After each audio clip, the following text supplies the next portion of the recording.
आप देख रहे हैं VBCN IBN टीवी, खबर भी असर भी।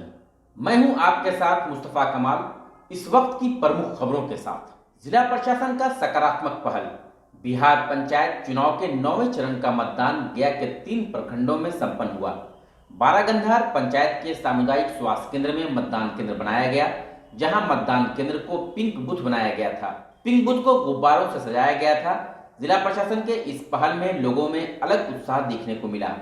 पंचायत चुनाव के 9वें चरण का मतदान सुबह 7 बजे से शुरू हुआ, जो शाम 4 बजे तक चला, जिसमें महिलाओं एवं पुरुषों ने बढ़ चढ़कर हिस्सा लिया।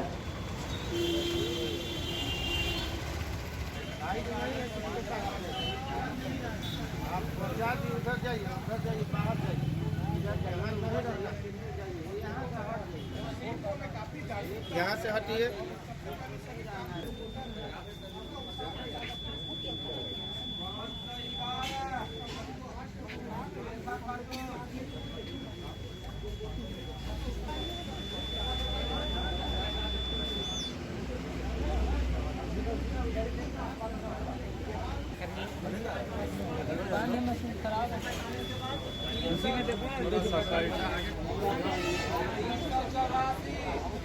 चल जाओगे तो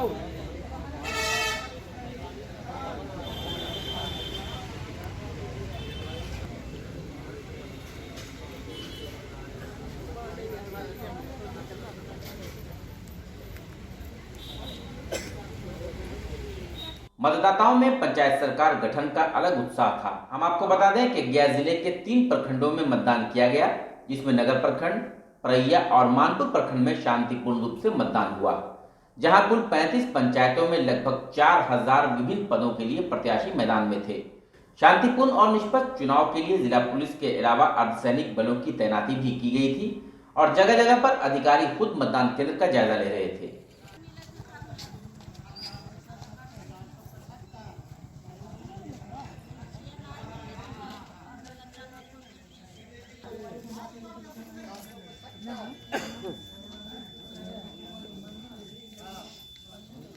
ना खोल के ऐसा खोल के देना तो एक बार एक 142 आधार कार्ड है 42 क्या देखिए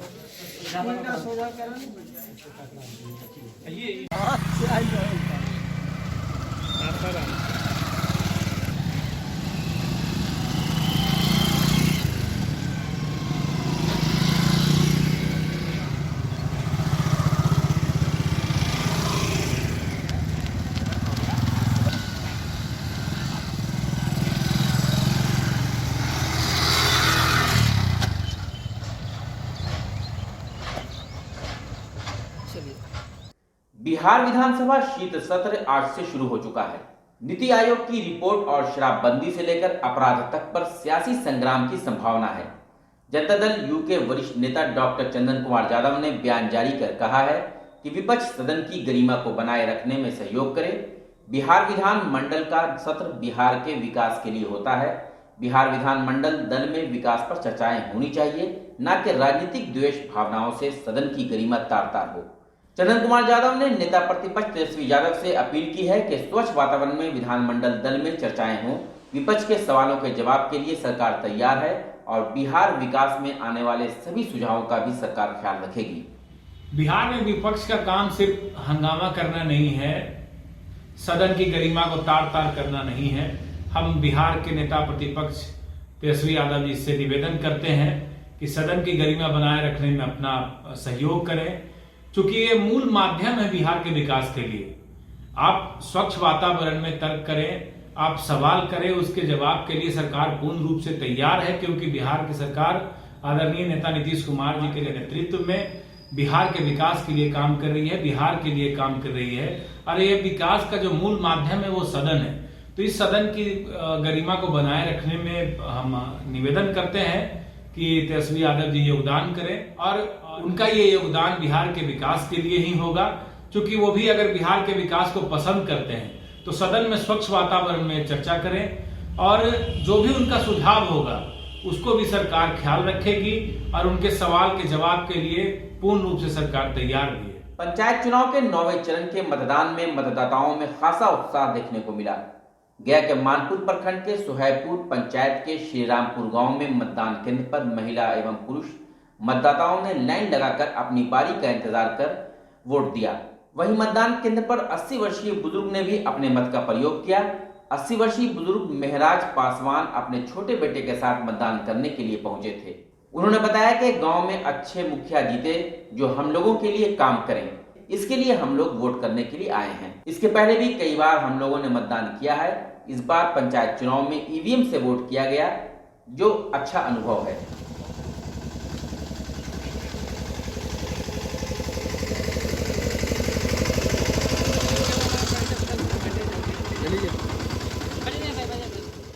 का करे लाल यहाँ वोट देवे। हाँ है दे देला। हाँ दे अच्छा मुझे चाहिए। काम शुरू। गया जिला शिक्षा विभाग के द्वारा एक अच्छी पहल की गई है, जिसमें गया के जिला शिक्षा पदाधिकारी राजदेव राम ने प्रत्येक शुक्रवार को जनता दरबार लगाने का फैसला लिया है। गौरतलब हो कि जिला शिक्षा पदाधिकारी राजदेव राम के द्वारा शिक्षकों के लिए यह एक अच्छी पहल है। इस पहल से शिक्षकों को इधर उधर नहीं भटकना पड़ेगा, बल्कि जनता दरबार में ही उनकी समस्याओं का समाधान होगा। गया के इमामगंज प्रखंड के गेजना गांव के रहने वाले साहिल कुमार प्रीत की 5 दिन पूर्व बदमाशों के द्वारा किए गए हत्या के मामले में सूचना पाकर पूर्व स्पीकर उदय नारायण चौधरी मृतक के परिजनों से मिलने के लिए पहुंचे। इस मौके पर पूर्व स्पीकर उदय नारायण चौधरी ने मृतक के पीड़ित परिवार से मुलाकात कर गहरा दुख व्यक्त किया। इस मौके पर उन्होंने हर संभव मदद करने का आश्वासन दिया। पूर्व स्पीकर ने जिला पदाधिकारी, एसएसपी और स्थानीय डीएसपी से फोन से संपर्क कर उचित जांच करते हुए दोषियों के प्रति सख्त कार्रवाई करने की बात भी कही। उन्होंने बताया कि मृतक की पत्नी कुमारी तनुजा भारती पंचायत चुनाव में छकरबंदा पंचायत से पंचायत समिति के पद पर चुनाव लड़ रही थी। पूर्व स्पीकर ने कहा कि चुनाव के रिजल्ट के पहले ही उनकी हत्या कर दी गई, यह जघन्य अपराध है। उदय नारायण चौधरी एक्स स्पीकर बोल रहा हूँ। अभी हम यहीं पर हैं, इमामगंज में ही गेजना गांव में। जो हत्या जो हुई थी ना, वो लड़के का, भारती का, तो उसी की पत्नी के उसी के गांव में हम हैं। तो अभी हमने डीएम साहब से बात किया था कि क्या कोई राहत दे सकते हैं, चुनाव के दरमियान हुआ है। हेलो, तो उन्होंने कहा SC/ST एक्ट लगा है कि नहीं, तो हमने उनको कह दिया कि SC/ST एक्ट लगा है। तो SC/ST एक्ट इसमें लगा सकते हैं कि नहीं?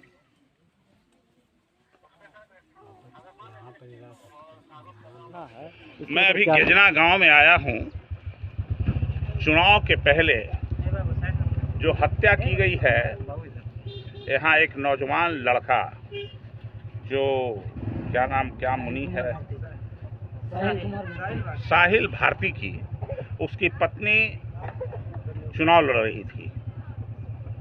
ये उसका अपराध था और जैसा उसने कहा कि इसके कारण रिजल्ट के पहले ही उसकी हत्या कर दी गई। और ये तो सबसे बड़ा जघन्य अपराध है। डॉक्टर भीमराव अंबेडकर ने इस देश के और इस नागरिक के, जो समाज के अंतिम पायदान पर बैठा हुआ है, चाहे मुसहर हो, डोम हो, पासी हो, चमार हो, मेहतर हो, ऐसे लोगों को भी उतना ही अधिकार दिया है जितना शीर्ष पर बैठे लोग हैं। आज जो समाज के सबसे मजबूत और पैसे वाले लोग हैं उतना। और इसी आधार पर कहा जाता है कि रानी हो या मेहतरानी, सबका अधिकार बराबर है। लेकिन इस संविधान के मूल भावना को तार तार कर दिया है इस घटना ने। हम प्रशासन से मांग करते हैं कि तत्काल उस विधवा को कम से कम 10 लाख रुपए की मुआवजा दी जाए और उसको आवास भी मिलनी चाहिए प्रधानमंत्री आवास की योजना के अंतर्गत। उसका बच्चा है 2 महीने का, उसकी व्यवस्था पढ़ने की होनी चाहिए आजीवन। ये काम प्रशासन को करना चाहिए और जो दोषी है उसको शीघ्र अतिशीघ्र गिरफ्तार कर उसके ऊपर कार्रवाई होना चाहिए। दोषी कोई बचे नहीं और निर्दोष कोई फंसे नहीं। अरे सुशासन की सरकार है बाबू, तो सुशासन में नहीं हो तो किस में होगा? सुशासन के नई सरकार है, इसलिए हो रहा है। और अब तो इमामगंज क्या, भारत का, देश का जो सबसे बड़ी संस्था है नीति आयोग, उसने कहा जो बिहार में डबल इंजन की सरकार है उसको उन्हीं की सरकार है, लेकिन उसी का विश्लेषण है नीति आयोग का कि यहाँ सभी क्षेत्रों में बिहार सरकार फिसड्डी है। गरीबी रेखा 52% लोग, यहाँ के लोग गरीबी रेखा से नीचे हैं। लॉ एंड ऑर्डर नाम की चीज नहीं है, हत्या, लूट, डकैती बढ़ रही है। तो इमामगंज बिहार से बाहर है क्या? शराबबंदी इसलिए किया कि जितना मुसहरपासी गरीब है उस सबको जेल में डालो पकड़ पकड़ के। और सरकार के को जो बिहार सरकार को 20,000 करोड़ का नुकसान अभी हो रहा है जो आम जनता के लिए खर्च होता है, वो 20,000 करोड़ जो सरकार को उससे आता रेवेन्यू, उस रेवेन्यू की लूट हो रही है और सब गरीब लोगों को जेल में डाल। अभी तो कितना भूया पासी लोग सब मियाँ बीवी के छोड़ के, बाल बच्चा के छोड़ के सब अपना घर छोड़ के भाग गया बाहर कमाने के लिए। कोई है अब? सोमवार को शाम 4 बजे गुरारू रेलवे स्टेशन पर पटना पलामू एक्सप्रेस का पुनः ठहराव के लिए जदयू नेता सुनील पासवान के द्वारा अपने 4 समर्थकों के साथ पूर्व से घोषित आत्मदाह कार्यक्रम को रेलवे के वरीय पदाधिकारियों के आश्वासन पर स्थगित कर दिया गया। गौरतलब हो कि रेलवे द्वारा कोरोना काल का हवाला देते हुए पिछले साल से ही उक्त गाड़ी का ठहराव बंद कर दिया गया है, जिससे लोगों को परेशानी हो रही है। बहरहाल जदयू नेता ने एक बार फिर दिए गए आश्वासन को लेकर अपने आत्मदाह का कार्यक्रम स्थगित कर दिया है, परंतु अब देखना यह है कि आश्वासन रंग लाएगा या फिर लोगों को परेशानी का सामना करते रहना पड़ेगा।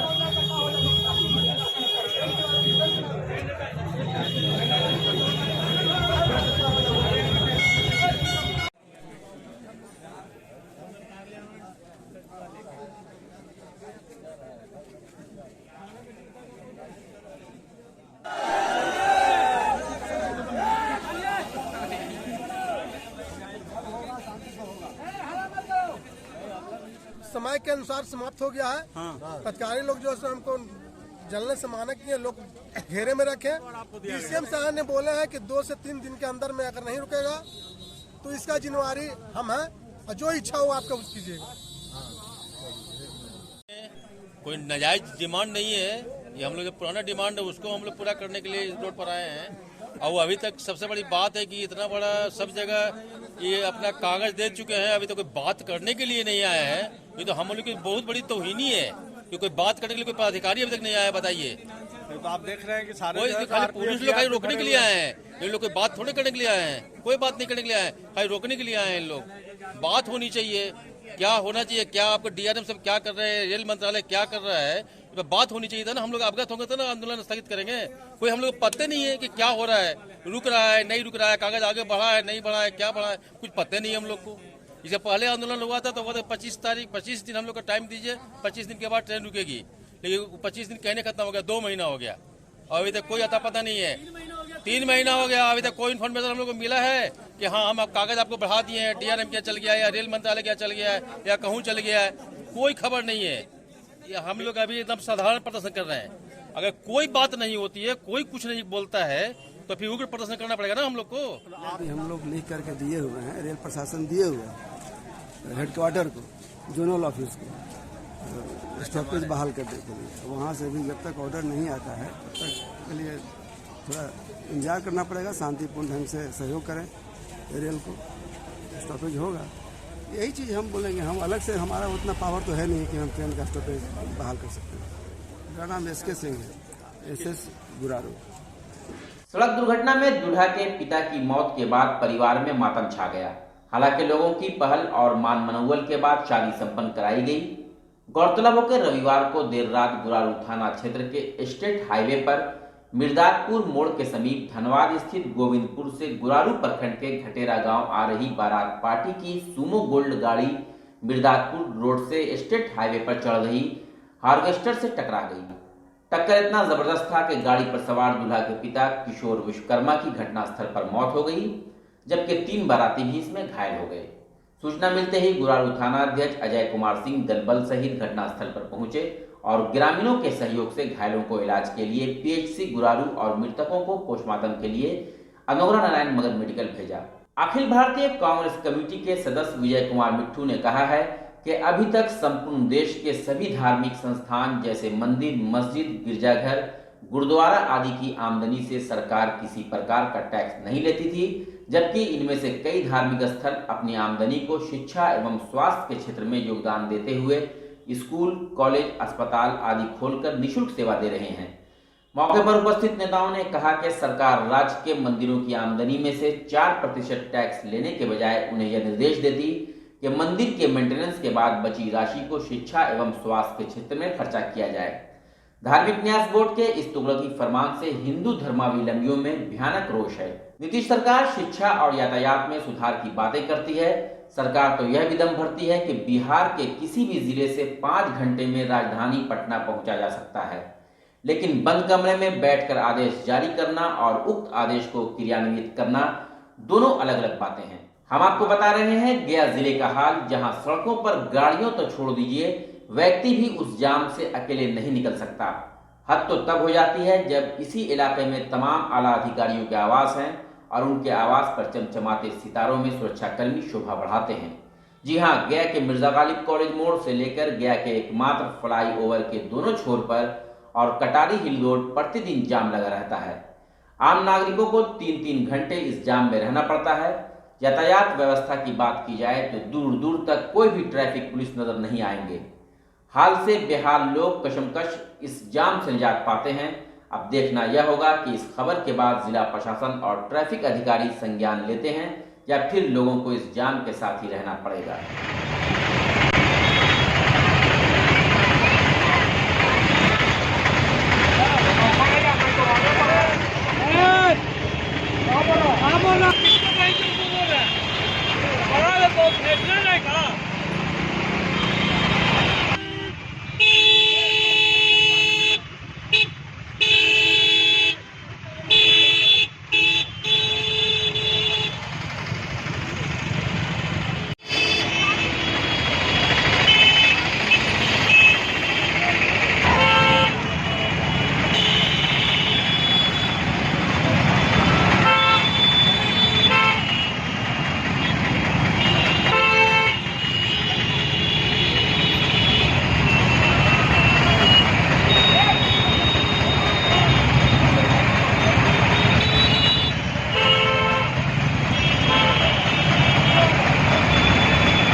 IBN टीवी में खबरों का सिलसिला लगातार जारी रहेगा।